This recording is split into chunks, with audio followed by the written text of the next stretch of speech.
In a modest garage on the outskirts of town, Marcus Townsend works miracles with machines others have given up on. At 52, he's a single father who can barely make rent, but his hands speak the language of engines like poetry.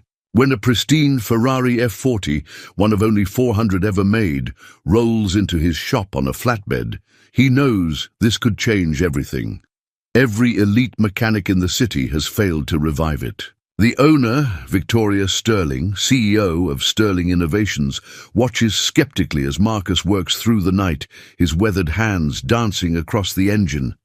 By dawn, the impossible happens. The Ferrari roars to life. But instead of writing, "A check," Victoria asks a question that leaves Marcus stunned. Could this be the beginning of something far more valuable than any repair job?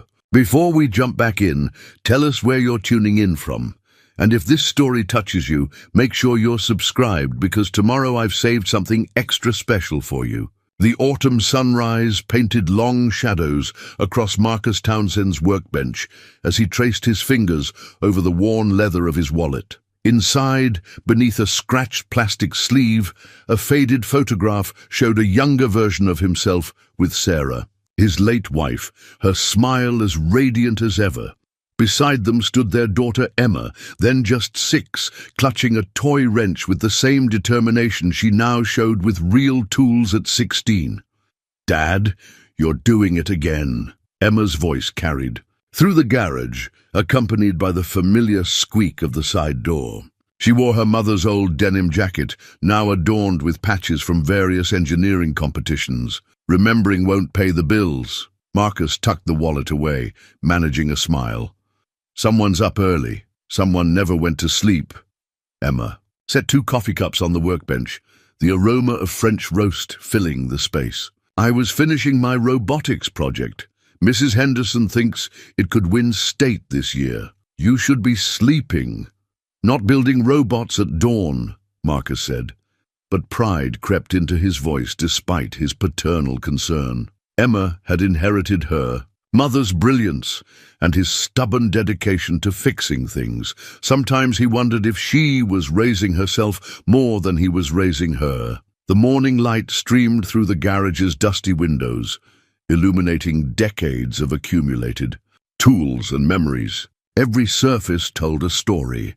The dented toolbox his father had given him on his 16th birthday, the wall of specialized wrenches he'd collected over 30 years of working on everything from lawn mowers to luxury cars, the small shelf of engineering textbooks Emma had started collecting.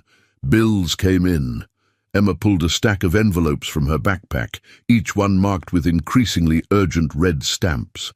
Mr. Patterson called again about the rent. Marcus took a long sip of coffee, buying time before responding. "We'll figure it out, we always do. That's what you said last month." Emma's tone was gentle but firm, so much like her mother's. It made his chest ache. "And the month before that.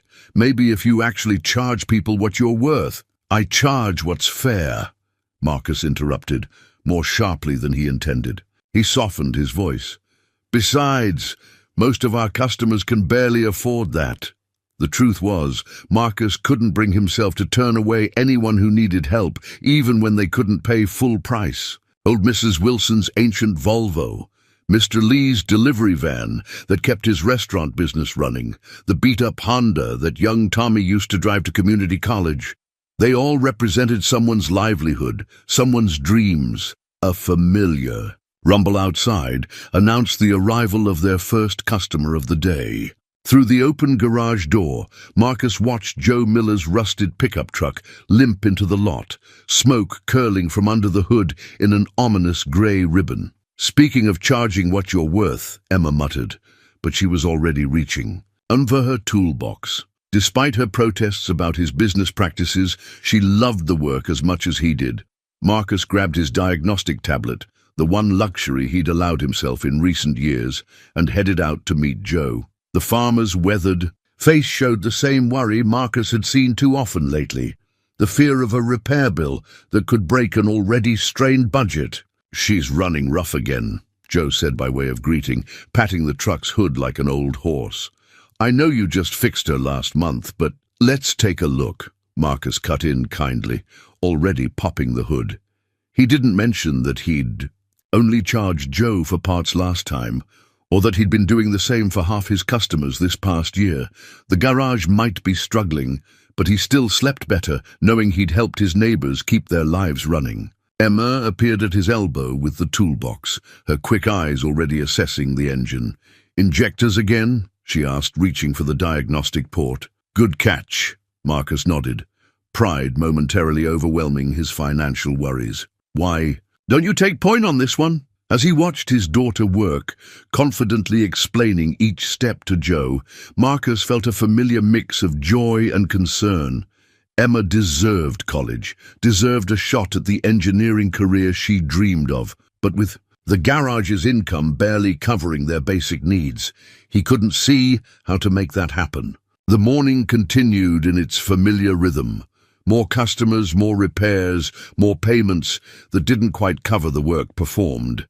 By noon, Marcus had fixed 3 cars, given 2 free diagnostic checks, and added another name to his mental list of people who would pay when things got better.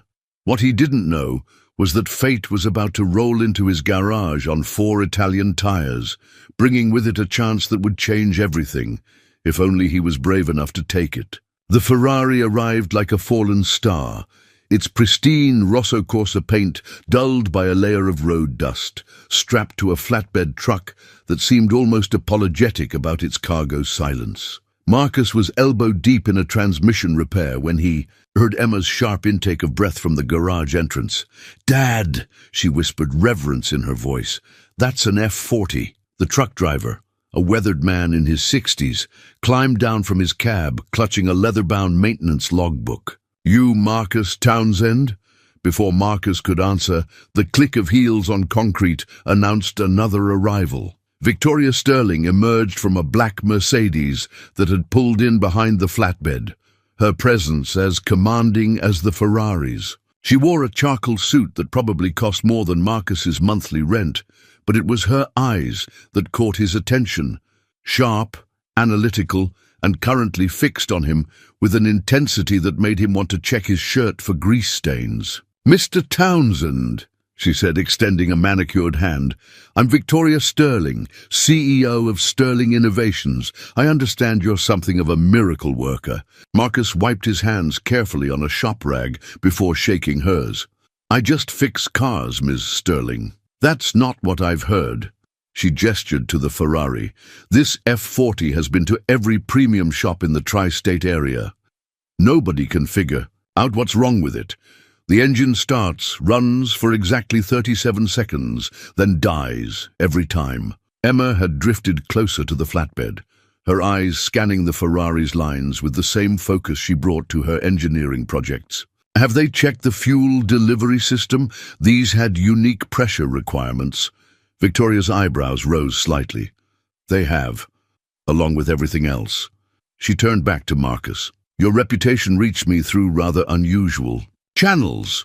Apparently, you restored Judge Martinez's 1960 Aston Martin when every other mechanic had declared it beyond salvation." Marcus remembered that job, 3 weeks of late nights, custom-fabricated parts, and solutions that would have made the original engineers either proud or horrified. "That was different. This is a challenge." Victoria's smile didn't quite reach her eyes. "I'm prepared to pay whatever you think is fair, but I need it running perfectly by the end of the week." "The end of the week?" Marcus exchanged a glance with Emma. "That's impossible. These cars are—" "Nothing is impossible, Mr. Townsend. That's what you told Judge Martinez, isn't it?" She pulled a business card from her jacket pocket. "I've heard all about your payment plans, your sliding scales for customers who can't afford market rates. Admirable, if financially unsound.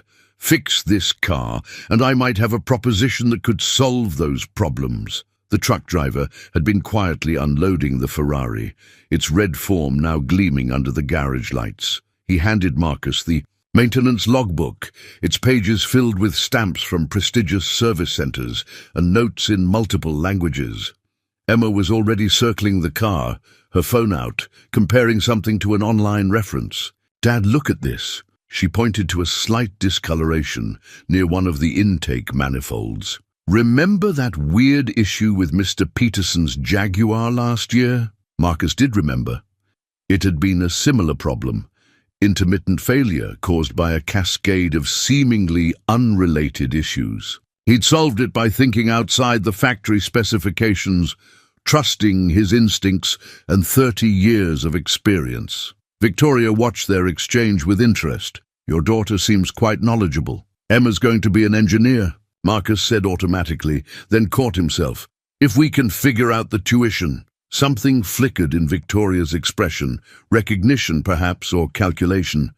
"Well then, Mr. Townsend, will you take the job?" Marcus looked at the Ferrari, at his daughter's hopeful expression, at the stack of bills visible on his office desk through the window. The logical answer was no. This kind of pressure, this timeline, with a car this rare and complex, it was asking for failure. But then he thought about Emma's college applications scattered across their kitchen table, about the dreams she sketched in her engineering notebook late at night when she thought he was sleeping. Sometimes the biggest risks came disguised as impossibilities. "We'll need to start right away," he said finally. "And I'll want to do a complete diagnostic before I promise anything." Victoria's smile widened, becoming more genuine. "I thought you might say that. I'll leave you to it." She turned to go, then paused. "Oh, and Mr. Townsend, I'll be watching your progress closely." As her Mercedes pulled away, Emma was already pulling out the diagnostic equipment. "We're going to need coffee," she said. "Lots of coffee." Marcus picked up the maintenance logbook, its leather cover smooth with age and history. Whatever secrets this Ferrari held, whatever challenge Victoria Sterling was really presenting, he had a feeling their lives were about to change. He just hoped it would be for the better. Midnight found Marcus kneeling beside the Ferrari, his father's old toolbox open at his feet. The battered steel case held more than tools. It contained lessons learned over decades, passed from father to son in quiet moments just like this. His fingers found a custom-made wrench his father had fabricated for particularly stubborn Italian engines, its grip worn smooth by years of use. "I thought I might find you still here." Emma's voice drifted from the doorway. She carried two thermoses, steam rising from their tops in the cool night air. "Any breakthrough?"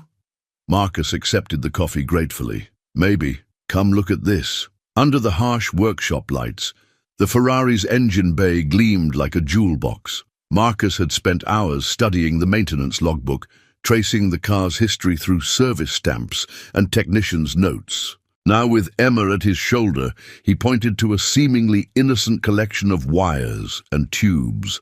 "See how the fuel line curves here? It's factory standard, but your grandfather would have called it lazy engineering." He picked up the custom wrench. He always said the obvious solution usually isn't the right one. Emma settled cross-legged beside him, her own coffee forgotten.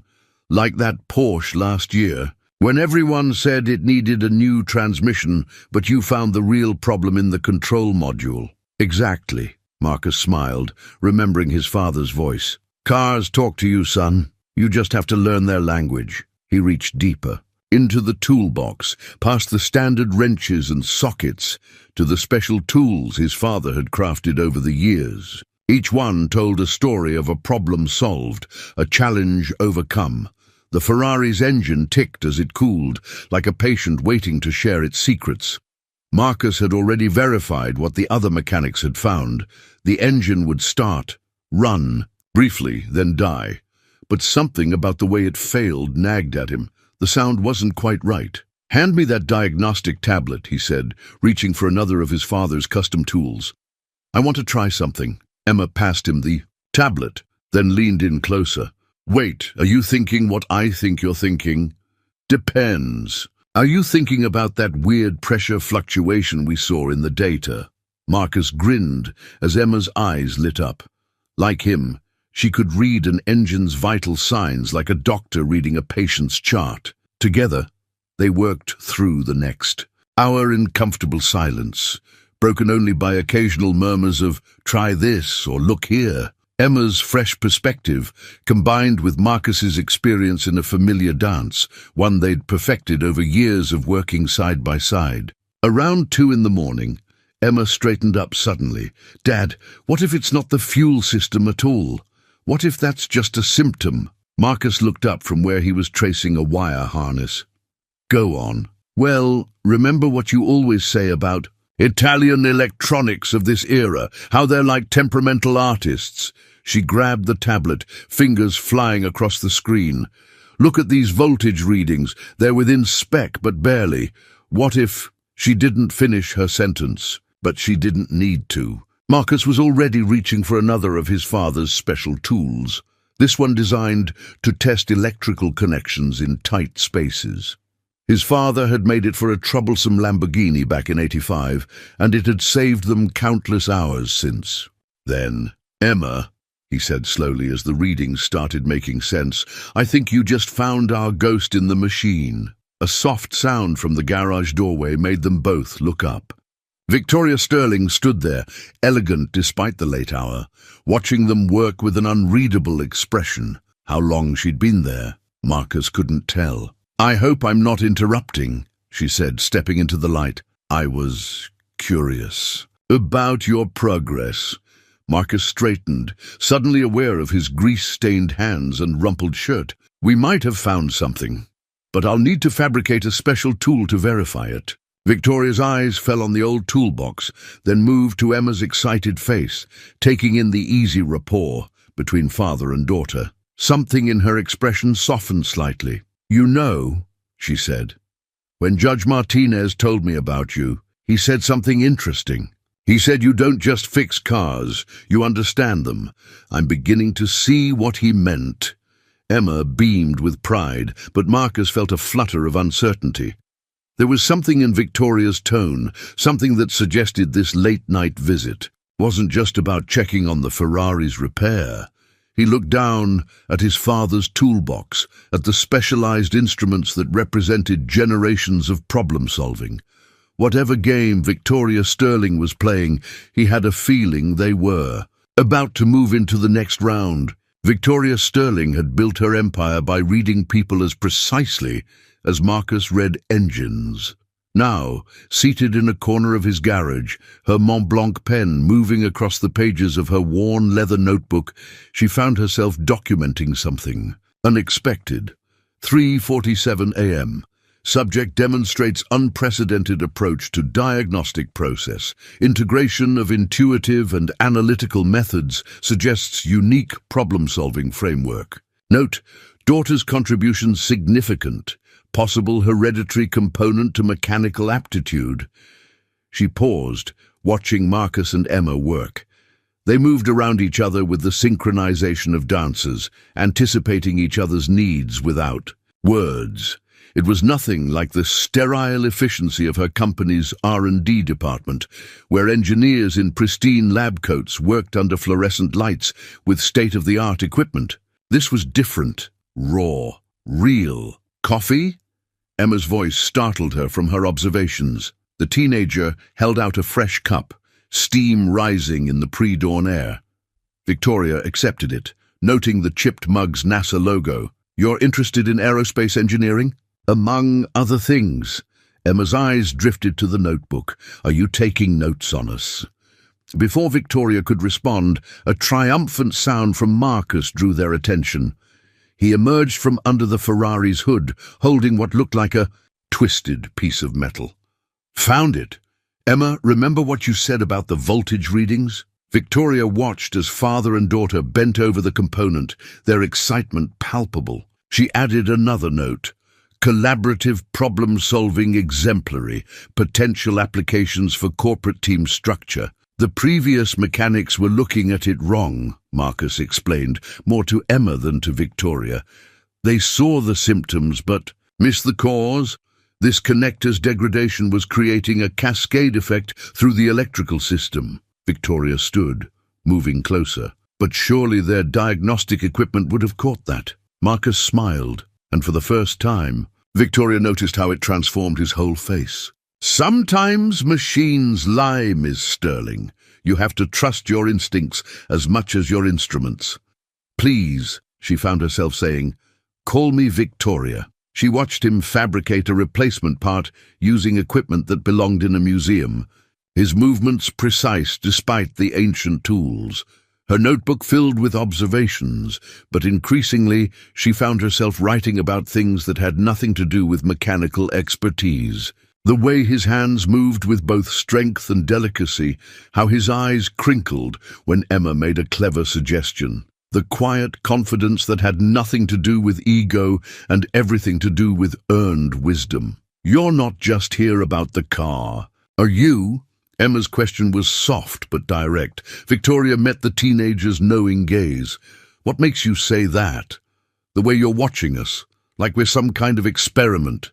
Emma's tone held no accusation, only curiosity. Plus, someone with your resources could have shipped this car to Ferrari's own restoration department. Smart girl. Victoria closed her notebook, considering her response.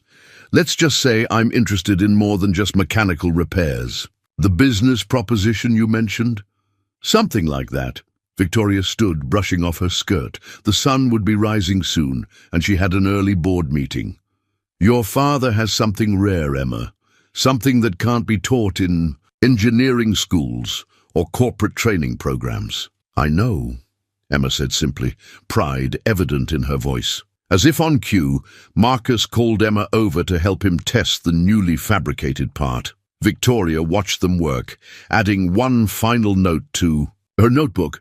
Potential far exceeds initial projections. Risk assessment may need revision, personal factors requiring additional consideration. She gathered her things, quietly slipping out as the first rays of dawn painted the garage in shades of gold. In her car, she pulled out her phone, cancelling her morning meetings. Some things were more important than quarterly reports and shareholder presentations. Besides, she had a feeling she was about to witness something extraordinary. The morning sun had barely cleared the horizon when Emma pulled her engineering sketchbook from her backpack. The worn spiral notebook, its cover decorated with carefully drawn mechanical diagrams, held more than just homework. It contained dreams, sketched in precise technical detail. Dad, look at this.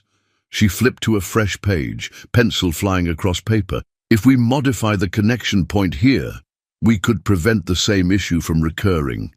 Her quick strokes evolved into a detailed technical drawing, complete with measurements and material specifications.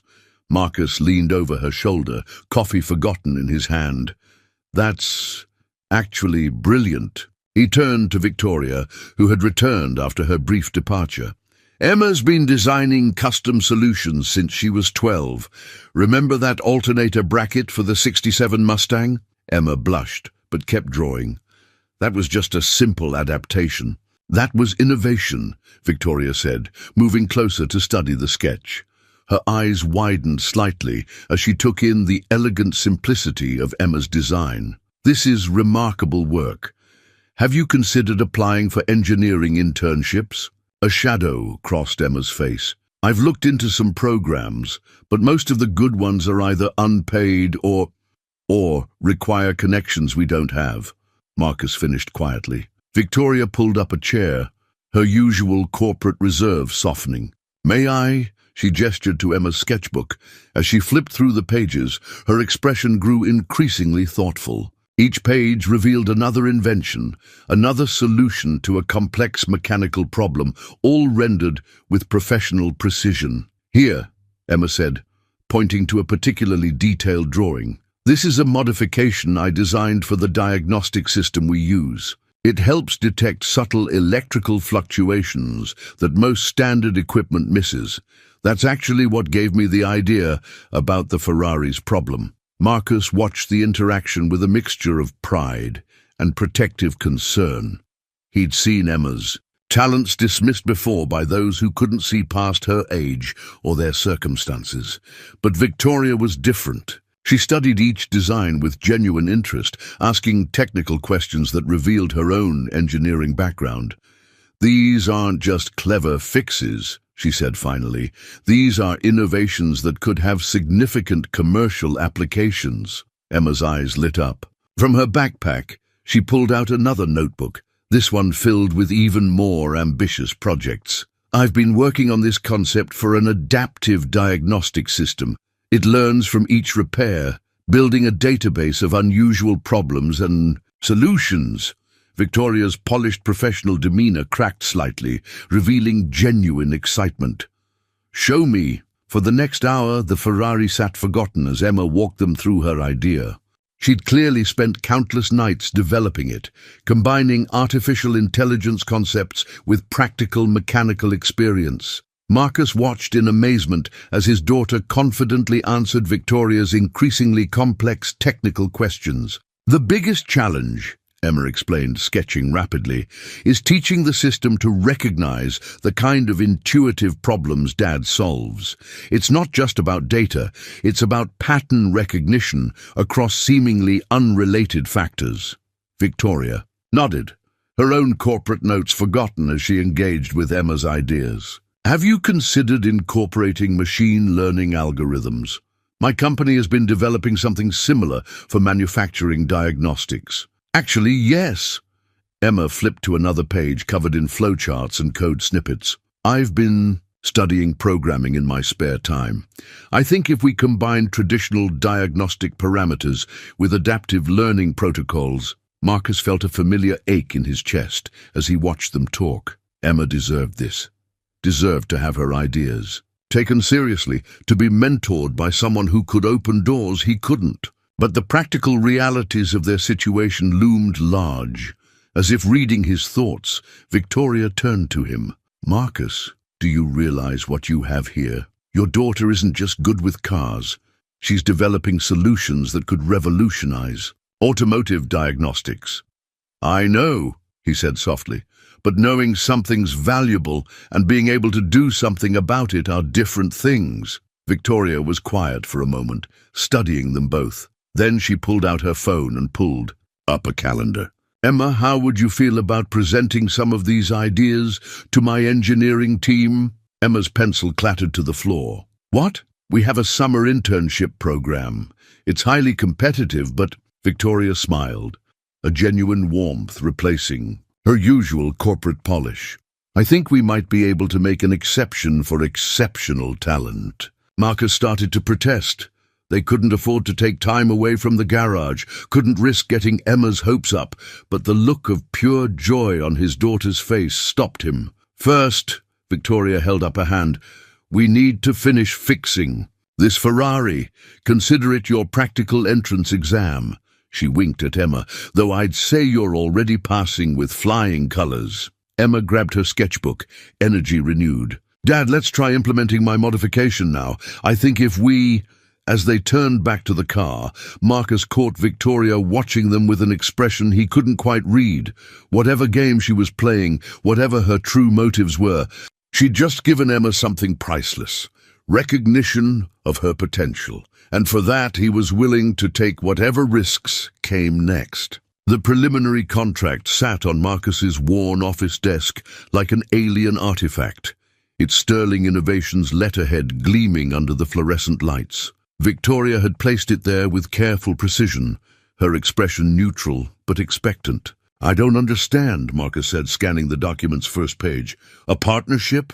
"More specifically, a division of Sterling Innovations dedicated to specialized automotive restoration and diagnostic innovation." Victoria leaned against his desk, her corporate armor softened by 2 days of watching him work. "With you as chief technical officer and lead engineer." Marcus looked through the office window to where Emma was still working on the Ferrari, her movements confident and precise. "Why me? You have entire departments of engineers with degrees from top universities. Because they can't do what you do." Victoria pulled out a chair and sat, her usual businesslike demeanor mixing with something more personal. "In the past 48 hours, you've solved a problem that stumped some of the best mechanics in the country. But more importantly, you've shown me something that can't be taught in any university." She gestured to the garage, where various customers' cars sat in different stages of repair. You don't just fix machines, Marcus. You understand them. You see patterns others miss. And most importantly, you've passed that gift on to your daughter. The mention of Emma made Marcus's throat tight. The internship offer. Stand separately, Victoria said firmly. Emma's earned that on her own merit. This, she tapped. The contract, this is about building something bigger, something that could help both our worlds. Marcus picked up the contract, the paper heavy in his hands. The terms were generous, more than generous. A 6-figure salary, equity in the new division, complete technical autonomy. And buried in the middle, a clause about educational benefits for immediate family members. You've thought this through, he said quietly. Victoria smiled. I'm a CEO, Marcus. Planning ahead is what I do. She paused, then added more softly, but I'll admit, some aspects of this proposal evolved recently. Their eyes met, and for a moment the air seemed charged with unspoken possibilities. Marcus looked away first, his gaze returning to Emma. What exactly would this involve? Initially, setting up a state-of-the-art restoration facility, handpicking your team, developing standardized versions of your diagnostic methods. Victoria's eyes lit up with enthusiasm. Emma's adaptive diagnostic system could be the cornerstone of a whole new approach to automotive maintenance. The scope of it made Marcus's head spin. And my customers here would have access to better facilities and resources than ever before. Victoria stood, moving to the window. I'm not asking you to abandon what you've built, Marcus. I'm offering you a chance to expand it, to help more people on a larger scale. Marcus joined her at the window. Outside, Emma was explaining something to Joe Miller, who had stopped by to check on his truck. The old farmer was nodding clearly, impressed by whatever solution she'd devised. There's one more thing, Victoria said, her voice softer. This isn't just about business for me anymore.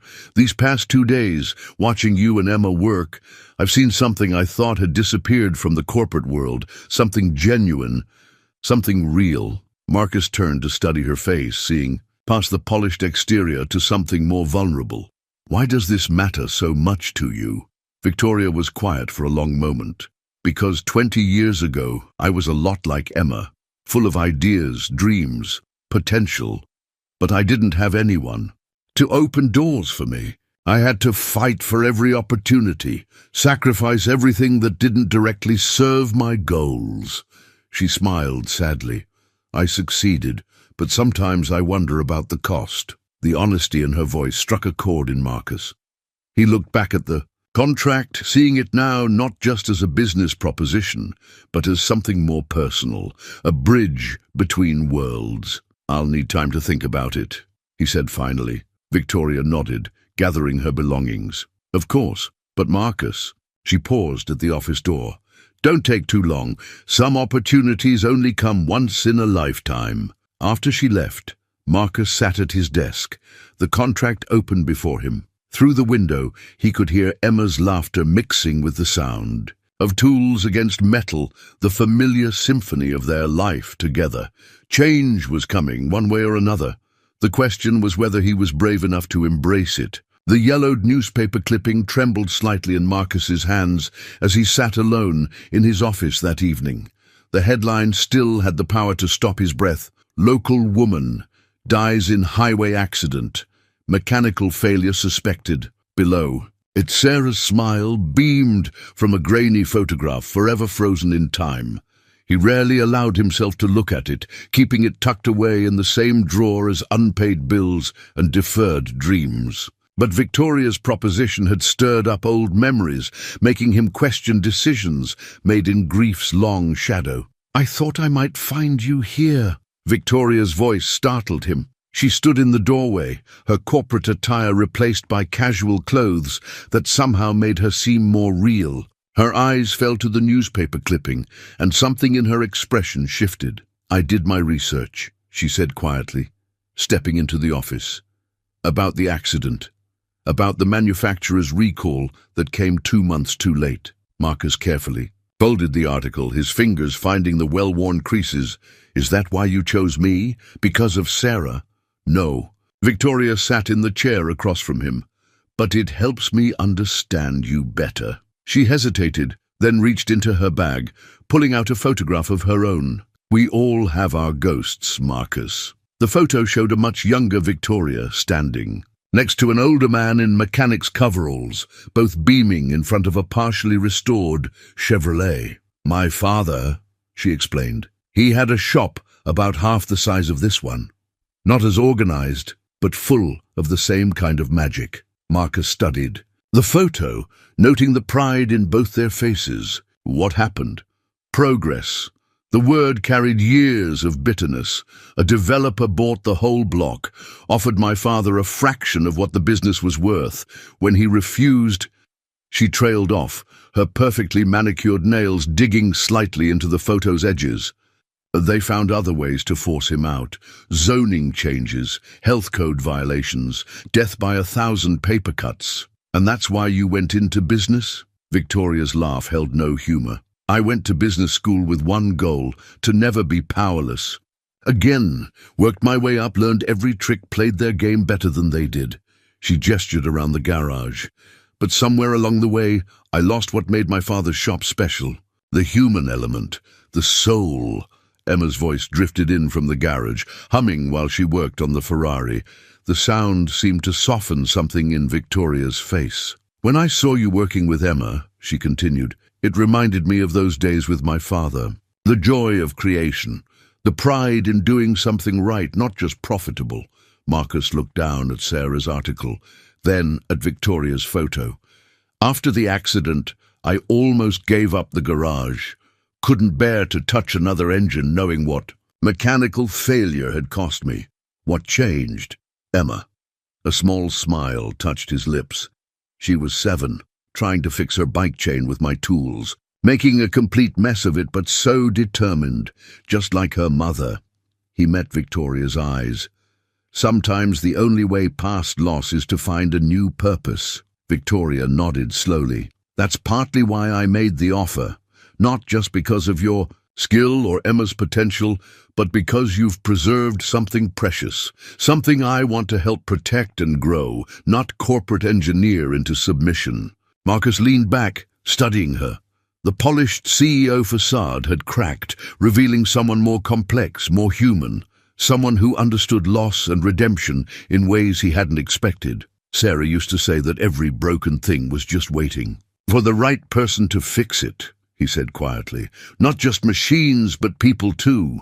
Victoria's eyes met his, holding a mix of vulnerability and hope that made his heart skip. "And what do you say?" Before he could answer, Emma appeared in the doorway, excitement written across her face. "Dad, the Ferrari, it's running, not just for 30 seconds, but continuously."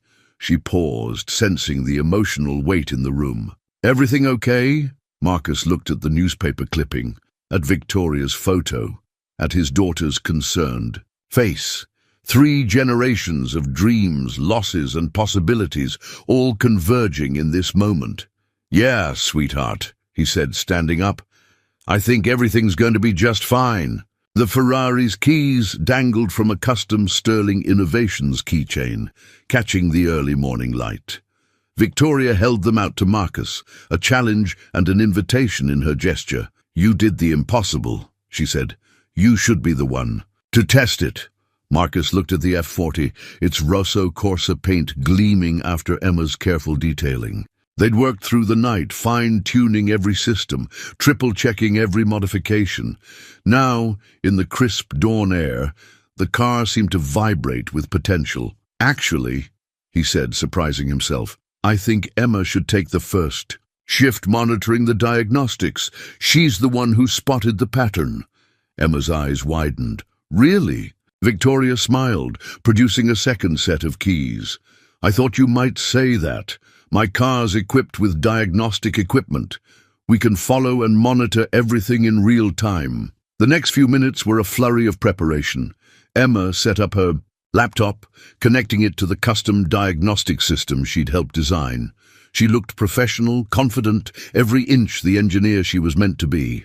Marcus settled into the Ferrari's driver's seat, the leather cool against his back. The cockpit wrapped around him like a spacecraft, every gauge and switch precisely where it needed to be. Through the windshield, he could see Victoria's Mercedes pulling up alongside, Emma in the passenger seat with her equipment. "Ready when you are, Dad." Emma's voice crackled through the handheld radio they'd set up. Marcus took a deep breath and turned the key. The engine came to life with a sound that made his heart skip, not just running, but singing. Every cylinder fired in perfect harmony, the result of countless hours of careful adjustment and Emma's innovative solutions. All readings normal, Emma reported, professional excitement bleeding through her voice. Temperature, pressure, electrical systems, everything's perfect. Marcus eased the car forward, feeling it respond to the slightest touch. They'd arranged with local law enforcement to close off a stretch of road for testing, one of Victoria's many connections proving useful. As they approached the test route, he could feel the Ferrari wanting to run. "Remember," Victoria's voice joined Emma's on the radio, "we're just testing functionality. No need to—" The rest of her sentence was lost as Marcus opened up the throttle. The Ferrari leaped forward like a living thing, decades of Italian engineering and their recent modifications working in perfect concert. Through the radio, he heard Emma's delighted laugh and Victoria's surprised intake of breath. "Dad!" Emma's voice was pure joy. "These readings are incredible. The modification is working exactly like we predicted." Marcus guided the Ferrari through a series of curves, feeling how it responded. This wasn't just a repaired car, it was better than new. Emma's innovations had enhanced the original design while preserving its spirit. After the first run, they pulled over to check everything. Emma bounded out of Victoria's Mercedes, her laptop clutched to her chest, rattling off numbers and specifications. But Marcus was watching Victoria, who stood slightly apart, observing them with an expression that made his chest tight. "Want to experience it from the inside?" he asked her. Victoria startled slightly, then smiled. "I thought you'd never ask." As she settled into the passenger seat, Marcus caught Emma's knowing grin in the rearview mirror. His daughter made a show of checking something on her laptop, giving them a moment of privacy. "You know," Victoria said as they pulled away, "when I brought you this car, I thought I was just testing a theory about unconventional talent. And now?" She was quiet as they accelerated through the first curve, the Ferrari responding to Marcus's touch like it could read his mind. "Now I'm wondering if I found something I wasn't even looking for." The sun was fully up now, painting the road ahead in gold. In the Mercedes behind them, Emma was recording every metric of the Ferrari's performance, but the most important measurements weren't showing up on any diagnostic screen. They were in the way Victoria's hand found his on the gearshift, in the shared smile when they caught each other's eyes, in the perfect balance of trust and excitement as they flew down the empty road. When they finally returned to the garage, Emma was practically bouncing with enthusiasm. The modifications exceeded every projection. "Look at these performance curves." But Marcus was looking at Victoria, who held out the Sterling Innovations keychain. "Keep it," she said softly. "Consider it a down payment on our future collaboration." The word collaboration hung in the air, heavy with multiple meanings. Emma pretended to be absorbed in her data, but her smile gave her away. Marcus closed, his fingers around the keys, feeling the weight of them, the promise they represented. The Ferrari hadn't just been repaired, it had been transformed. And maybe, just maybe, it wasn't the only thing changing for the better. The anonymous email arrived on Victoria's phone during their celebratory lunch, its tone as cold as the restaurant's air conditioning. "The board has concerns about your recent investment decisions. Private meeting called for tomorrow. Recommend reconsidering current course of action." Victoria's expression didn't change as she read it, but Marcus had spent enough time watching her work on the Ferrari to recognize the subtle tension in her shoulders. She tucked the phone away, returning to her conversation with Emma about potential internship projects, but her smile didn't quite reach her eyes. "Everything okay?" he asked quietly when Emma excused herself to the restroom. Victoria took a careful sip of water. "Politics," she said finally. "Not everyone at Sterling Innovations shares my vision for the future, the partnership, among other things." She met his eyes briefly, and he caught a glimpse of genuine worry before her. Corporate mask slipped back into place. "Nothing I can't handle." But later that afternoon, as Marcus worked on a routine oil change, he overheard Victoria in his office, her voice sharp with controlled anger. "I built this company from the ground up, Richard. No, this isn't about sentiment. The projected ROI on the diagnostic systems alone. Yes, I'm well aware of my fiduciary responsibilities." Emma appeared at his elbow, wiping her hands on a shop rag. "Sounds serious." "Sounds like trouble," Marcus corrected, thinking of the contract still sitting unsigned on his desk. "Mr. Townsend?" a voice called from the garage entrance. Marcus turned to find a man in an expensive suit, looking uncomfortably out of place among the tools and engine parts. "I'm Jeffrey Morton, from Sterling Innovations Legal Department. May we speak privately?" Victoria emerged from the office, her face darkening when she saw Morton. "What are you doing here, Jeff?" "Following up on some concerns, Victoria." Morton's smile was professionally blank. "Standard due diligence. Due diligence that couldn't wait for tomorrow's meeting." Morton ignored her, focusing on Marcus. "We're particularly interested in reviewing your business's financial records, and of course, any documentation regarding past incidents." The pointed emphasis made Marcus's stomach clench. They were looking for Sarah's accident report. "Get out." Victoria's voice was quiet but deadly. "You have no authority to conduct independent investigations. The board feels the board can address their concerns to me directly." Victoria stepped between Morton and Marcus. "Or have they forgotten who holds controlling interest?" Morton's smile tightened. "No one's forgotten anything, Victoria. That's rather the point." He turned to leave, then paused. "Oh, and Ms. Townsend's internship application? It's been flagged for additional review. Standard procedure, you understand." After he left, the garage felt colder somehow. Emma had gone very still, her hands clenched around her wrench. "They can't do that," Marcus said, but he wasn't sure who he was trying to convince. "The internship, Emma's opportunity, it's not fair." "No, it's not." Victoria's corporate mask had cracked, showing real anger underneath. "It's a warning shot. They're trying to pressure me through you." She turned to Emma. "I promise you, your internship is safe. I'll make sure of it. But the partnership..." Emma's voice was small. Victoria's phone buzzed again. She glanced at it, her expression hardening. "They're calling an emergency board meeting.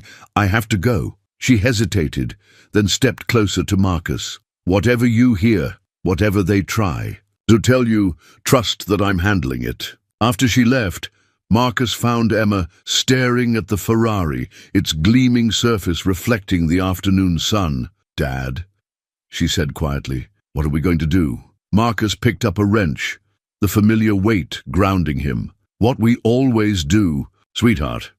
We fix what's broken." But as he returned to work, he couldn't shake the feeling that some problems couldn't be solved with tools alone. The anonymous email on Victoria's phone had hinted at deeper complications, corporate currents, running counter to their carefully laid plans. Emma pulled out her engineering notebook, flipping through pages of designs and dreams. "Maybe if we could prove the diagnostic system's value, show them the test results from the Ferrari."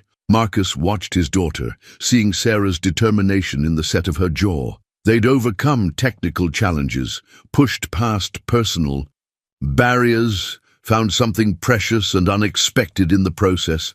He wasn't about to let corporate politics take that away. But as the afternoon sun cast long shadows through the garage, he couldn't help wondering, what would it cost Victoria to fight this battle?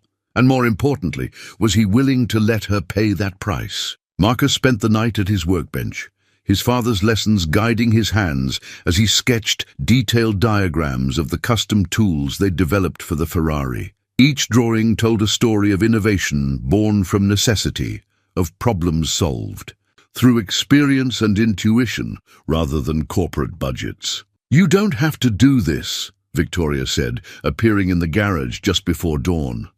She looked tired but determined, her usual corporate armor showing signs of strain. "The board meeting. I can handle it alone." "No." Marcus handed her one of his drawings, the paper covered in precise technical details. "They want proof of value?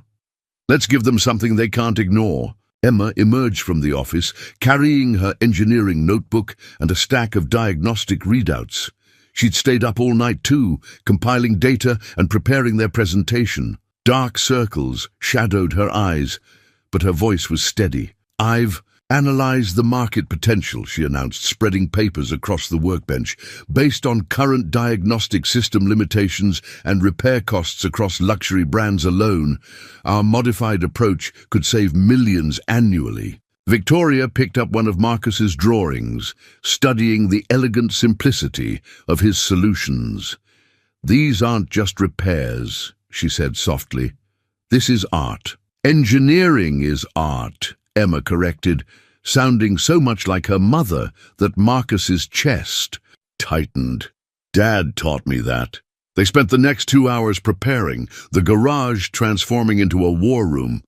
Marcus's hand-drawn designs covered one wall, each one representing a problem solved, a limitation overcome. Emma's data analysis filled another, telling a story of innovation and potential profit that even the most hardened board member would have to consider. "Remember," Victoria coached as they gathered their materials, "they'll try to dismiss this as sentiment, as me being—" She hesitated, glancing at Marcus, distracted by personal factors. "We need to show them the business case." "No," Marcus said quietly. "We need to show them both." He pulled out one final drawing, different from the others. This one showed the Ferrari's engine, but rendered with an artist's touch. Each component, flowing into the next, the mechanical and the beautiful intertwined. At the bottom, in careful script, he'd written, "Some things can't be measured in quarterly reports." Victoria's breath caught. "Marcus—" "Dad," Emma interrupted, holding up her tablet. "Look at this." She'd overlaid his artistic rendering, with technical specifications, creating a presentation that merged beauty with hard data.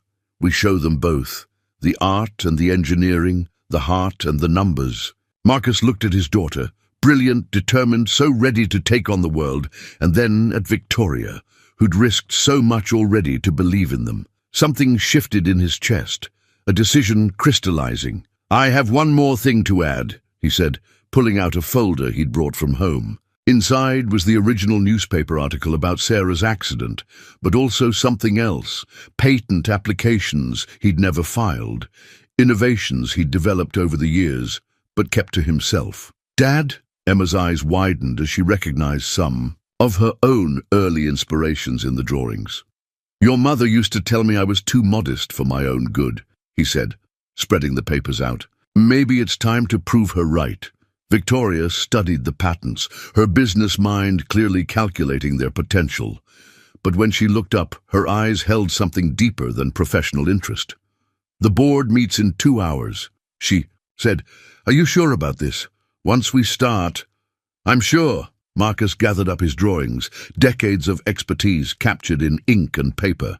"Emma, grab your laptop.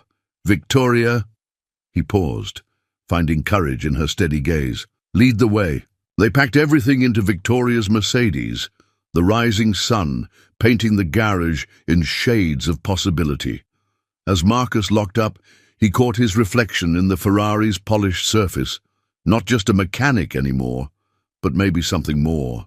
Emma touched the car's hood gently. "For luck," she whispered. Victoria's hand found Marcus's as they walked to her car, a brief squeeze conveying everything words couldn't. They had technical brilliance in Emma's innovations, practical genius in Marcus's designs, and the power of Victoria's corporate experience. But more importantly, they had something the board might not expect: the strength of 3 people who'd found in each other something worth fighting for. As they pulled away from the garage, Marcus watched his life's work recede in the mirror.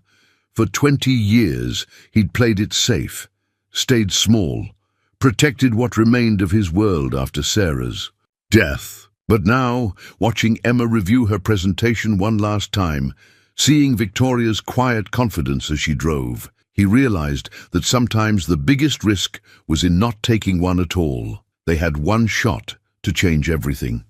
It was time to show the board and the world what happened when heart and innovation worked together. In the quiet of Victoria's executive office, waiting for the board to convene, Marcus found himself drawn to a letter lying partially exposed on her desk. The handwriting was Sarah's, and for a moment he couldn't breathe. "I found it in your files," Victoria said softly from behind him, "when the legal team was doing their due diligence. I was going to give it to you, but—" She hesitated. "Read it." With trembling fingers, Marcus unfolded the paper. The letter was dated just days before the accident. "My dearest Marcus, I know you're worried about expanding the garage, about taking risks when we have Emma to think about. But here's what I see. I see a man who can create magic with his hands, who teaches our daughter that dreams aren't just for fairy tales. Don't let fear of loss keep you from becoming everything you could be. Some dreams are worth the risk. All. My love, Sarah." "She knew you better than you know yourself," Victoria said quietly, moving to stand beside him. "Just like you know engines better than they know themselves." Marcus carefully refolded the letter. "How did you find it?"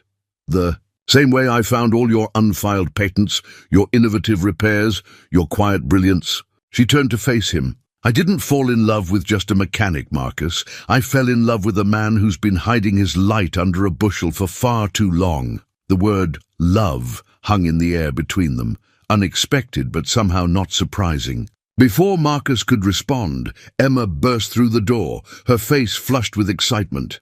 "Dad! Victoria, I think I found something." She stopped short, reading the room. "Oh, should I come back?" Marcus held out Sarah's letter. "Come. Here, sweetheart, there's something you should read." As Emma read her mother's words, Victoria moved to the window overlooking the Sterling Innovations campus. "The board's assembling. We have about 20 minutes. Emma looked up from the letter, tears in her eyes but a smile on her face. "Mom would love this, you know, all of it, the Ferrari, the partnership." She glanced between Marcus and Victoria. "Everything." Marcus watched his daughter, seeing Sarah's strength in her bearing. "You're not upset about Victoria and me, Dad?" Emma's voice held the patient tone of a teenager explaining something obvious. "I've seen how you look at each other, how you work together. It's like—" She gestured to the technical drawings, spread across Victoria's desk. "It's like a perfectly tuned engine, all the parts working in harmony." Victoria turned from the window, her corporate mask softened by emotion. "Emma, I want you to know I'm not trying to replace your mother." "I know." Emma's smile was wise beyond her years. "You're writing a new chapter, not rewriting the old." "Uns." The intercom buzzed, making them all jump. "Miss Sterling, the board is ready." Victoria straightened, CEO mode engaging. But Marcus caught her hand. "Wait." He took a deep breath. "Before we go in there, I need you both to know something." He pulled out his father's old wrench, the one that had started his journey as a mechanic. "My dad used to say that tools are just extensions of the heart, that when you fix something, you put a piece of yourself into it." He looked at Victoria. "These past few days, I've put pieces of myself into that Ferrari, into this partnership, into us." Victoria finished softly. "The board may not understand that," he continued. "They'll see numbers, projections, risk assessments. But what we're building here, it's more than that." Emma stepped forward, placing her hand over their joined ones. "Then let's show them. All of it. The patents, the innovations, the dream." She grinned. "Mom always said, go big or go home, right?" Marcus laughed, pulling his daughter into a hug. When he looked at Victoria over Emma's head, he saw everything he needed to know in her eyes. "Miss Sterling," the intercom buzzed again, "the board is waiting." Victoria squared her shoulders, every inch the CEO, but her smile held warmth that hadn't been there weeks ago. "Well then," she said, gathering their presentation materials, "let's not keep them waiting. After all, some dreams are worth the risk." Marcus and Emma finished together, Sarah's words giving them strength. As they headed for the boardroom, Marcus felt the weight of the past lifting. Sarah's letter had given him permission to move forward, to embrace not just professional opportunities, but personal joy as well.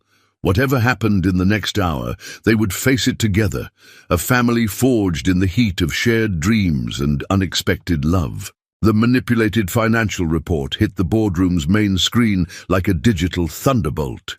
Richard Chen, head of Sterling's automotive division, stood with the confidence of a man delivering a killing blow.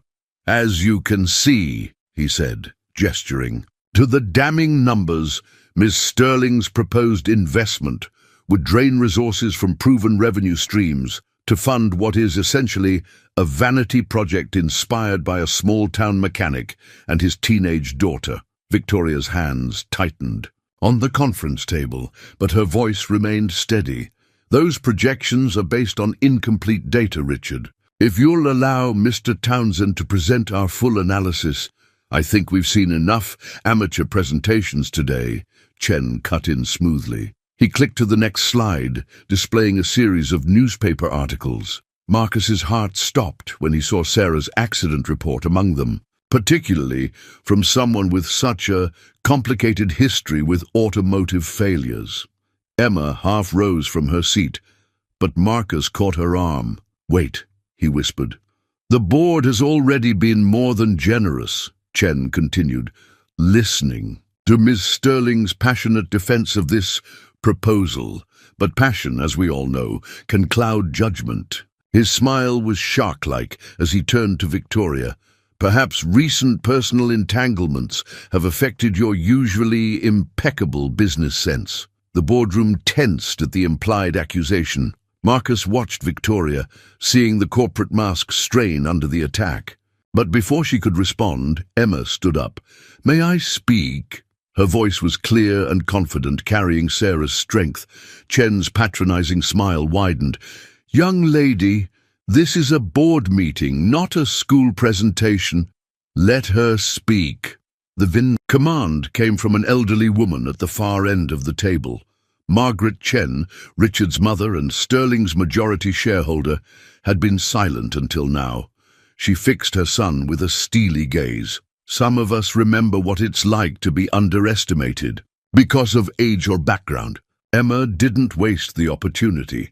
She moved to the presentation screen, plugging in her laptop with steady hands. "Mr. Chen's projections are based on traditional market models, but what we're proposing isn't traditional." The screen filled with her diagnostic data from the Ferrari, overlaid with Marcus's technical drawings. Every luxury car manufacturer faces the same challenge: complex systems that current diagnostic tools can't fully analyze.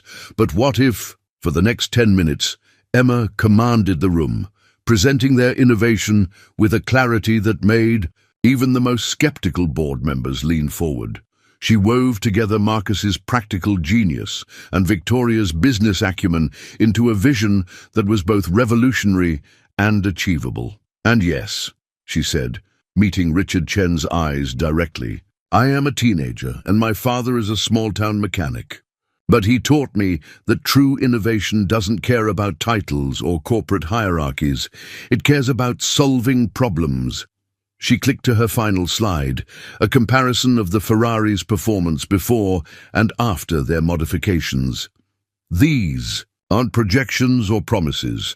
These are results, real, measurable, profitable results." Margaret Chen studied the numbers with experienced eyes. "Richard," she said quietly, "where did you get your financial projections?" Chen's confidence wavered slightly. "Our analytics team provided very different numbers in last week's preliminary report," Victoria interrupted, sliding tablets to each board member. "Numbers that support everything Emma just presented. Would you care to explain the discrepancy?" The manipulated report on the main screen suddenly seemed less damning and more damning evidence of a different kind. Chen's composure cracked. The automotive division cannot sustain a disruption of this magnitude. Your existing contracts are with companies that would kill for this technology, Emma pointed out. Companies that would pay premium prices for custom solutions. Companies that young lady's mother died trying to expose, Chen snapped, desperation making him cruel. Or did you think we wouldn't find the full accident report? The investigation she was conducting into systemic parts failures? The boardroom fell silent. Marcus felt the old grief rise up, but with it came something else, understanding. Sarah, he said slowly, was investigating parts failures. Before the accident, Victoria's eyes widened with sudden realization. She turned to her computer, fingers flying across the keyboard. The timing. Chen, your division took over part certification that same month. Margaret Chen stood, her authority filling the room. Richard, my office. Now. She turned to Victoria. It seems we have more to discuss than just a new partnership. Ms. Townsend, your presentation was excellent. Mr. Townsend, she smiled, slightly. I had a small-town mechanic for a husband. He would have loved your diagnostic innovations. As Richard Chen was led out, his career visibly crumbling, Marcus found himself holding both Emma's and Victoria's hands. The crisis wasn't over. There would be investigations, revelations, probably legal battles ahead. But in this moment, he felt only profound gratitude. Sarah's final investigation had laid the groundwork for this day, for this victory. She was still protecting them, still fighting for what was right, through the daughter who carried her spirit and the love that had brought them all together. The messages started arriving within hours of Richard Chen's downfall. First came the text from Joe Miller. Just heard what happened at Sterling. The whole town's behind you, Marcus. Whatever you need. Then Mrs. Wilson called, Marcus, dear, I've told everyone about how you kept my old Volvo running when no one else would even try. They need to know what kind of man they're dealing with. Even Judge Martinez weighed in, his official letterhead landing on Marcus's desk. My restored Aston Martin stands as testament to Mr. Townsend's exceptional abilities.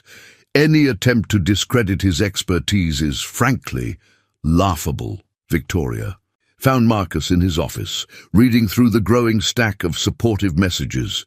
Your community's quite impressive, she said softly.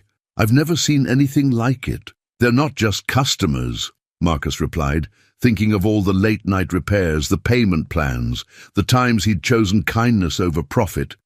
They're family. Emma burst in, her laptop clutched to her chest. Dad, Victoria, you need to see this. She opened her computer, revealing a local news website. The headline read, Small-Town Innovation Meets Corporate Power, the story behind Sterling's shake-up. But it was the comments section that caught Marcus's eye. Hundreds of people sharing stories of his help over the years, of problems solved, of kindness shown, and mixed among them, industry professionals weighing in on the technical merits of their diagnostic system. It's not just local anymore, Emma explained, scrolling through the comments. Other mechanics, engineering forums, they're all talking about our presentation. Someone recorded it on their phone. Victoria smiled. Margaret. Chen did, actually. She thought it might be educational for the industry. A knock at the garage door interrupted them. Tommy, the young community college student, stood there with a group of his classmates. Mr. Townsend, we heard what happened. We thought maybe you could use some help organizing all the documentation for the investigation. Marcus looked at the young faces, eager to contribute, and felt something shift in his chest. This wasn't just about him anymore, or even about Sarah's legacy. It was about community, about the power of people standing together. Actually, Victoria said, surprising them all, we could use help digitizing Mr. Townsend's design archives. Each innovation needs to be properly documented for the patent applications. Tommy's eyes lit up. We're on it. Professor Jenkins from the engineering department even offered to help validate the technical specifications. As the students set up their laptops, more visitors arrived, local business owners offering statements about Marcus's integrity, former customers sharing stories of repairs that had kept their businesses running, even competitors coming forward, with tales of Marcus helping them solve particularly difficult problems. "I never knew," Marcus said quietly to Victoria, watching the garage fill with supporters. "All these years, just doing what needed to be done. You were building something stronger than steel," she finished, taking his hand. "A foundation of trust and respect. That's what Richard Chen couldn't understand, what he tried to destroy." Emma, coordinating with the college students, looked up with a grin. "Dad, remember what you always say about engines? How every part has to work together," Marcus finished, smiling at the memory of teaching her that lesson. "The whole is greater than the sum of its parts." Victoria's phone buzzed with a message from Margaret Chen. "Board meeting tomorrow. Bring your full team. It's time to make this official." The news spread through the garage, bringing cheers and renewed determination. Tommy and his classmates dove deeper into the archives, exclaiming over each innovative solution they discovered. Local mechanics started calling in, offering their own experiences with Marcus's methods. As the sun set, casting long shadows through the garage, Marcus found himself standing between Victoria and Emma, watching their community rally around them. The Ferrari gleamed in the corner, a symbol of what they'd already accomplished together. "You know," Victoria said, her corporate armor completely gone now, replaced by genuine warmth, "when I brought you that car, I thought I was just solving a technical problem." "Instead?" Marcus asked, though he already knew the answer. She squeezed his hand. "Instead, I found a family, a community, something worth fighting for." Emma hugged them both. "Mum would love this," she whispered. "All these people standing up for what's right, standing together." Marcus looked at his daughter, at the woman he was growing to love, at the community that had become his extended family. Sarah's letter had told him some dreams were worth the risk. Looking around the garage now, he realized she'd been right about so much more than that. They were stronger together. And tomorrow they would prove it. The security camera footage from 12 years ago played on the boardroom's main screen, its grainy quality doing nothing to diminish its impact. Sarah Townsend, looking so much like Emma did now, stood in Richard Chen's office, holding a file of documentation. Margaret Chen paused the playback, her face grave. "This was found in our archive security files, along with these." She gestured to the stack of documents her team had uncovered. Sarah Townsend wasn't just a random victim of mechanical failure. She was a whistleblower. Victoria stood at the podium, her professional composure masking deep anger. Sarah was a part-time consultant for several automotive companies. She discovered irregularities in parts certification, specifically in the division Richard had just taken over. Marcus couldn't take his eyes off Sarah's frozen image.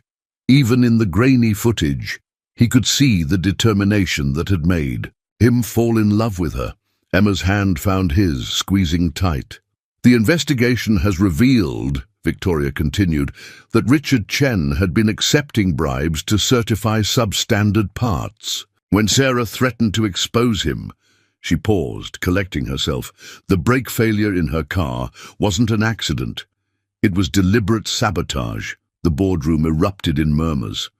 Margaret Chen raised her hand for silence. "Richard has been taken into custody. He's facing multiple charges, including corporate fraud and—" She met Marcus's eyes. "Involuntary manslaughter." Emma stood suddenly. "May I say something?" Margaret nodded, and Emma walked to the front of the room. She pulled out her mother's old engineering notebook, which they'd found buried in the garage. "Archives during yesterday's search. My mom documented everything," Emma said, her voice strong despite the emotion. "Not just the fraudulent certifications, but her own innovations, ideas for better testing protocols, safer design standards." She opened the notebook, The last entry, dated the day before she died, was about a new diagnostic system, one that could detect subtle manufacturing flaws before they became deadly. She looked up at the board members. Sound familiar? Because that's exactly what Dad and I have created. We didn't know it, but we've been finishing Mom's work all along. Victoria stepped forward, adding, "The diagnostic system that Marcus and Emma developed doesn't just represent innovative technology. It represents a commitment to safety and integrity that this company was founded on. A commitment that Richard Chen betrayed. The evidence was overwhelming. Financial records showed years of bribes. Internal memos revealed systematic cover-ups of parts failures. And through it all, Sarah's meticulous documentation provided the framework that brought everything together. There will be legal proceedings," Margaret Chen announced. "Class action lawsuits from affected vehicle owners, regulatory investigations, but more importantly," she turned to Marcus and Emma, "there will be change. Real change." She stood, her authority filling the room. "I am officially announcing the establishment of the Sarah Townsend Safety Innovation Division at Sterling Innovations.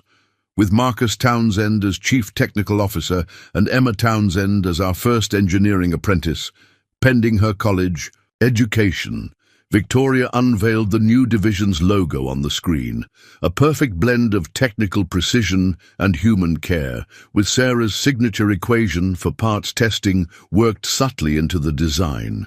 "Mom's legacy," Emma whispered, touching the screen. "It's all coming full circle." Marcus stood, addressing the board for the first time. "Sarah used to say that every broken thing was just waiting for the right person to fix it. She believed in making things right, no matter the cost." He looked at Victoria, drawing strength from her presence.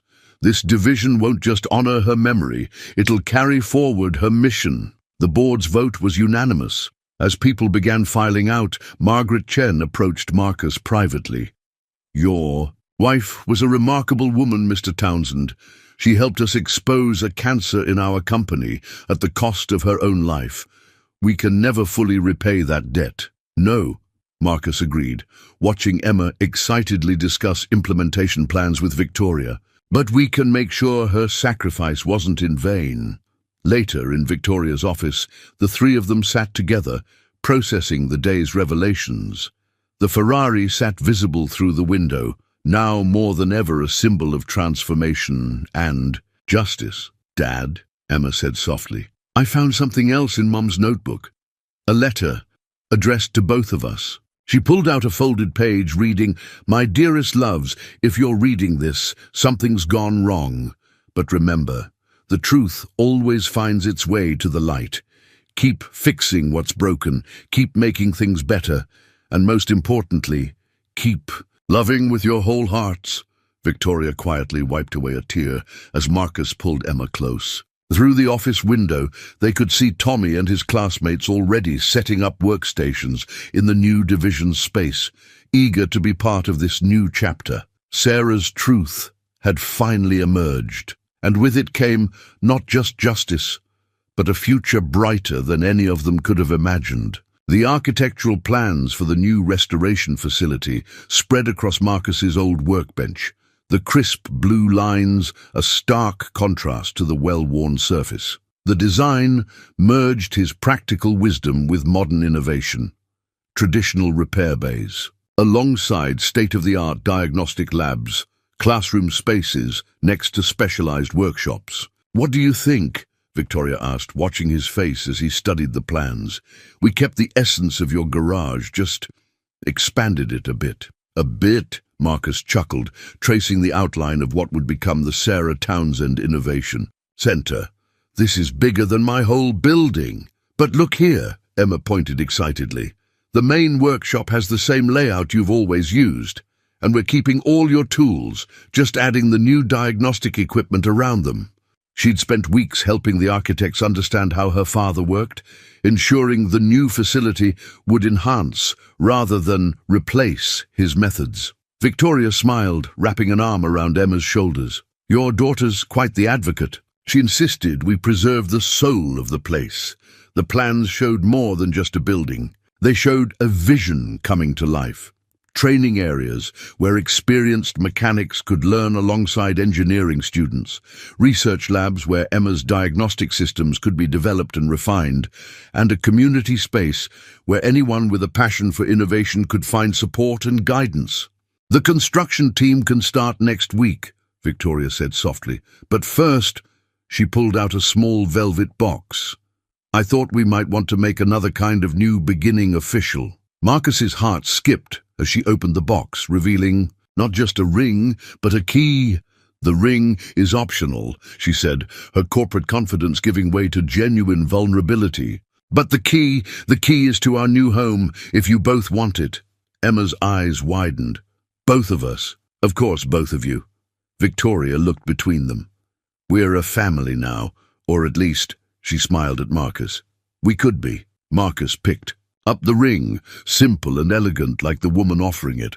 "Sarah once told me that love isn't about replacing what's lost, but about building something new from what remains." He slipped the ring onto Victoria's finger. "I think she'd approve of what we're building." Emma hugged them both, then darted to the Ferrari, which still held a place of honor in the garage. "Does this mean I get to drive it someday?" "Let's focus on college first," Marcus laughed, but his heart swelled at how naturally they'd become a family. The rest of the day passed in a blur of activity. Tommy and his classmates, now official interns, helped pack up the old garage while Victoria's team began moving in the new equipment. Each box of tools, each worn manual, each piece of Marcus's history was carefully preserved, even as they made room for the future. Joe Miller stopped by with his truck, now running perfectly, thanks to Emma's diagnostic innovations. "Heard about the engagement," he said, helping to move some equipment. "About time, if you ask me, though I hope you'll still have time to help us regular folks with our regular problems." "That's the whole point," Marcus assured him, showing him the plans. "We're expanding what we do, not changing who we are." Victoria, who'd overheard, added, "The community program is actually our priority. Every major innovation we develop will have practical applications for everyday repairs."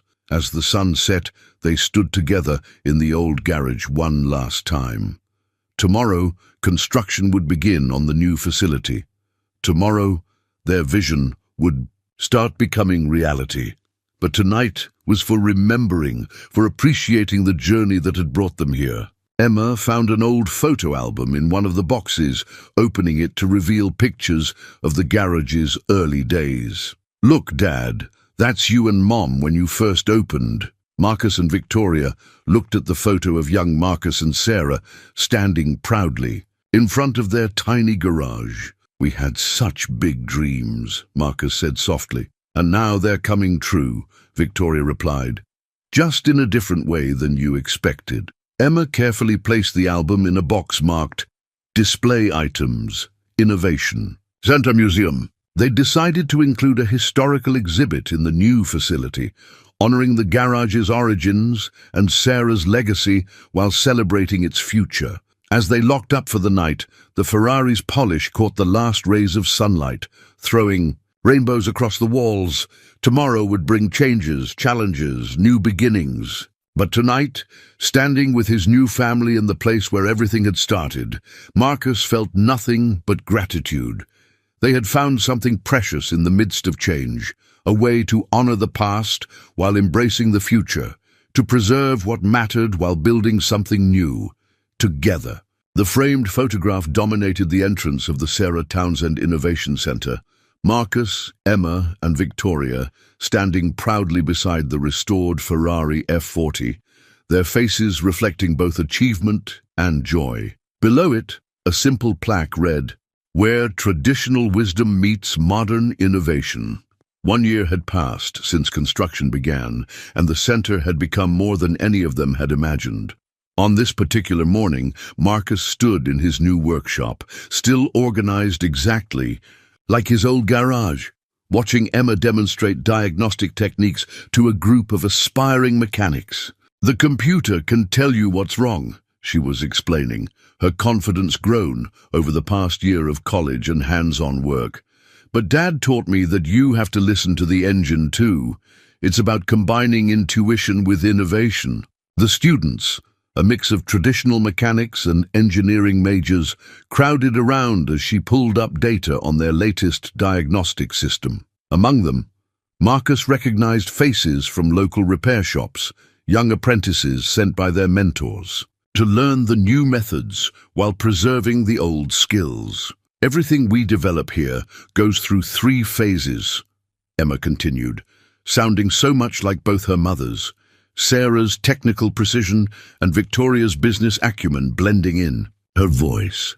Traditional diagnosis, computer analysis, and then human verification, because machines can fail, but experience rarely does. Victoria appeared at Marcus's side, slipping her hand into his.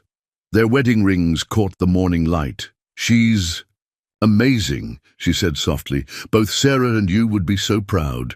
"We all are," Marcus replied, watching his daughter field complex technical questions with ease. The past year had seen Emma flourish, balancing her college studies with practical work at the center.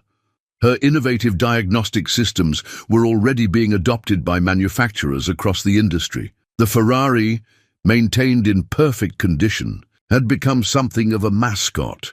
They used it to test new diagnostic procedures, but more importantly, it stood as a symbol of what brought them together. Every student who came through their program heard its story, not just the technical details of its restoration, but the human story of how it helped create a family. Joe Miller's voice carried from the community service bay, where he was showing off his truck to some newcomers.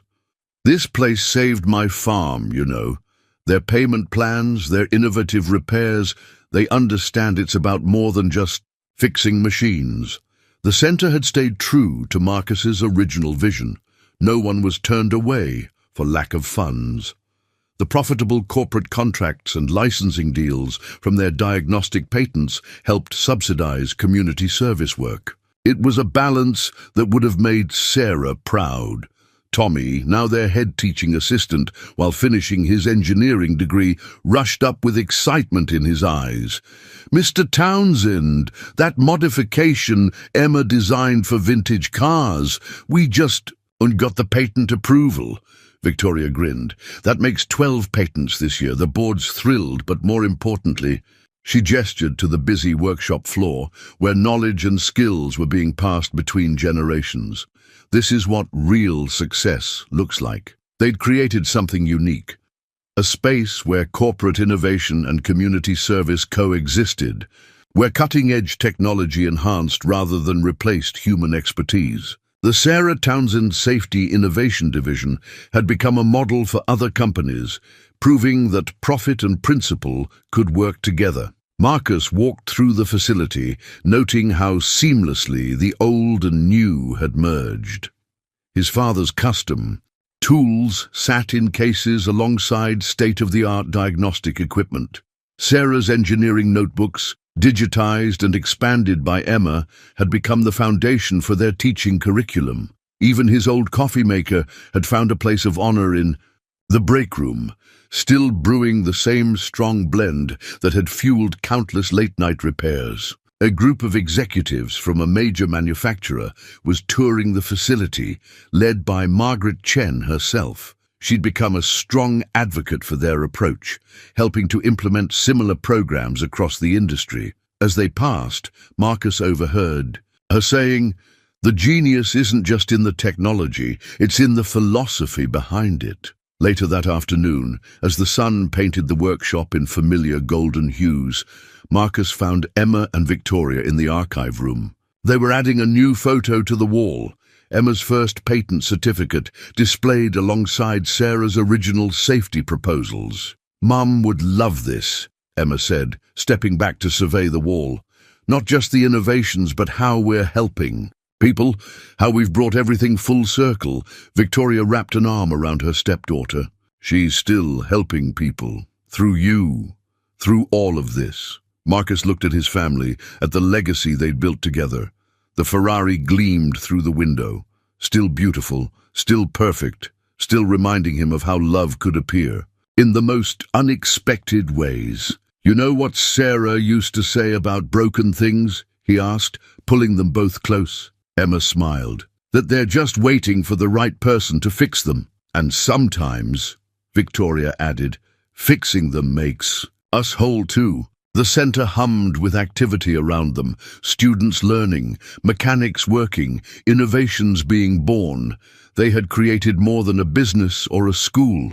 They had created a future where wisdom and progress walked hand in hand, where broken things and broken hearts could find healing together. Sarah's legacy lived on, not just in the building's name, but in every life they touched, every problem they solved, every dream they helped realize, and in the love that had brought them all together, making something beautiful from what was broken. On the morning of Emma's graduation, Marcus found himself in his old office, now a quiet corner of the Innovation Center. In his hands, he held a custom tool set he'd spent months crafting, each piece designed specifically for the kind of innovative work Emma had pioneered. The polished case bore an inscription, "To my daughter, who taught me that love is the greatest tool of all." Victoria found him there, already dressed for the ceremony. "Everything ready?" He nodded, running his fingers over the engraved tools. "Sarah gave me my father's tools when I opened the garage. Now you're passing on your own legacy," Victoria finished, understanding in her eyes. She held up Emma's graduation robe, the engineering honors cords draped carefully across it, and creating new traditions. The center was quiet this morning, closed for Emma's graduation, but evidence of their successful year was everywhere. Certificates of innovation lined the walls, alongside thank-you letters from community members. The Ferrari, recently returned from a classic car show where Emma had presented their diagnostic systems, sat gleaming in its special display area. "Ready?" Victoria asked softly.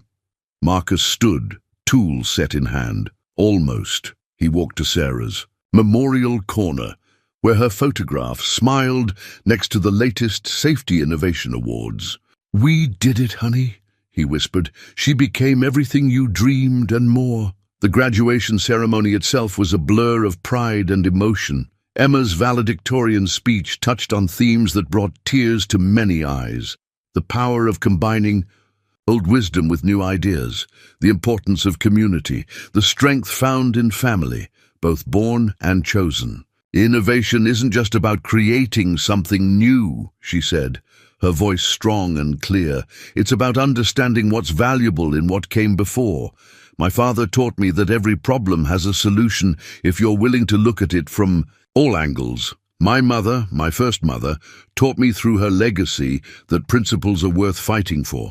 And my second mother showed me that success means nothing if you don't use it to help others." After the ceremony, they gathered at the center for a celebration that brought together all the threads of their lives. Joe Miller parked his truck next to luxury cars belonging to corporate board members.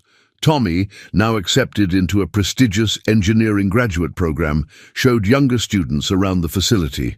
Margaret Chen chatted with local mechanics about implementing their community service program nationwide. Emma moved through the crowd in her graduation robe, accepting congratulations and sharing her excitement about the center's future projects. When she reached Marcus and Victoria, her eyes fell on the custom tool set. "Dad!" Her voice held a question. Marcus handed her the case.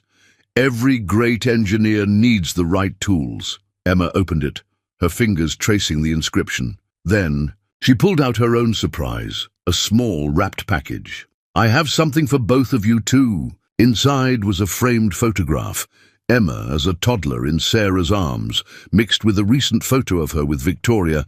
The images blended artistically to show the continuity of love across time. The inscription read, "Family is the strongest foundation."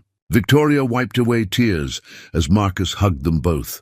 Around them, the celebration continued, but this moment felt private, sacred. Later, as the sun set, the three of them stood in the workshop that had started it all. Emma's new tools lay next to the old ones Marcus had inherited from his father. 3 generations of innovation merged with 3 generations of love. "You know," Emma said. The Ferrari wasn't just a car we fixed. It was the vehicle that brought us all together. She smiled at Victoria.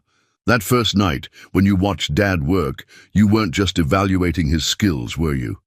Victoria laughed softly. I was discovering what real innovation looks like, what real love looks like. Marcus looked at his family. The daughter who carried Sarah's spirit and her own brilliant light, the woman who had helped him find love again, the legacy they'd built together. Above them, the center's motto caught the evening light. Where tradition meets tomorrow. Mom used to say every broken thing was waiting for the right person to fix it, Emma mused, running her fingers over her new tools. I think sometimes the right person needs fixing too, and sometimes it takes a whole family to do it. Victoria squeezed Marcus's hand, and sometimes what looks like an ending is really just a beginning.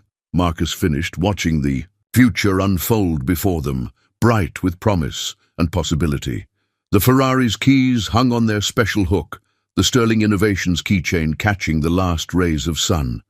They had come full circle, healing what was broken, building something new, creating a legacy that would touch lives for generations to come. And somewhere, Marcus knew, Sarah was smiling.